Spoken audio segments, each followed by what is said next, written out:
want to show you people my baby's wound. Are you people seeing it? Are you people seeing it? Hello guys. Guys, I'm on the Nigerian primary school now. At Ababanike. I was in my house now. Somebody called me on phone. Same number about my child in school. Now one of the teachers from Nigerian primary school flogged my child to the point that my child is no longer walking. I want to show you people my baby's wound. I want to show you people my baby's wound. I want to show you people my baby's wound. Are you people seeing this? Are you people seeing this? You saw this heartbreaking clip, but let's talk about it.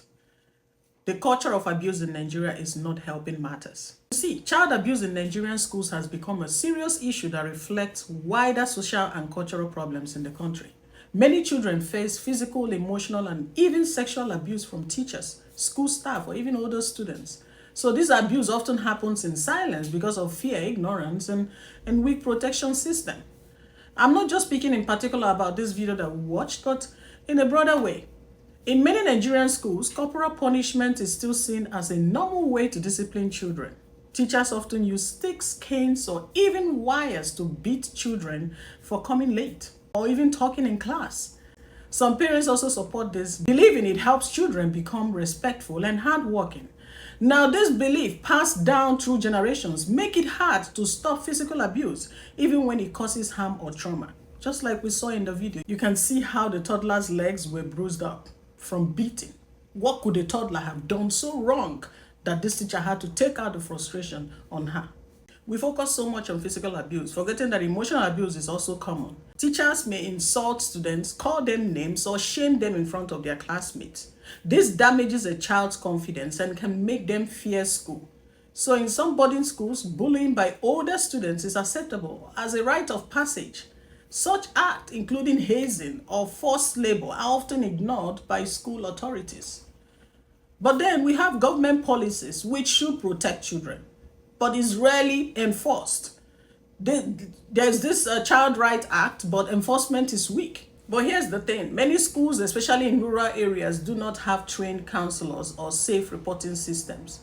Poverty plays another role, as families send their children to cheap, poorly supervised schools. So how do we stop it? What is the solution? To stop the culture, there needs to be strong awareness and education for teachers, parents, and students. Schools must replace physical punishment with better discipline methods. They need to create safe spaces for children to report abuse and ensure offenders are punished.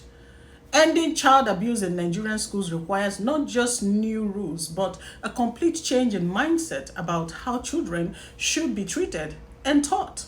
But there's no need making new rules. The government just needs to enforce the already existing laws, like the Child Rights Act, across all states. Some states have not fully adopted it, which makes it hard to punish offenders. The government should also create strict rules that forbid corporal punishment in schools and train teachers on how to positively handle and discipline children. Regular inspection should be a requirement, and firm action should be taken against anyone found guilty of abuse. Teachers play a big role too. Many of them use harsh discipline because that is how they were trained or treated as children. Like the popular saying, abused people are more likely to abuse others. I also believe there should be workshops that teach them about child psychology, anger control, and modern classroom management. Everything is not about beating and flogging and punching and swearing.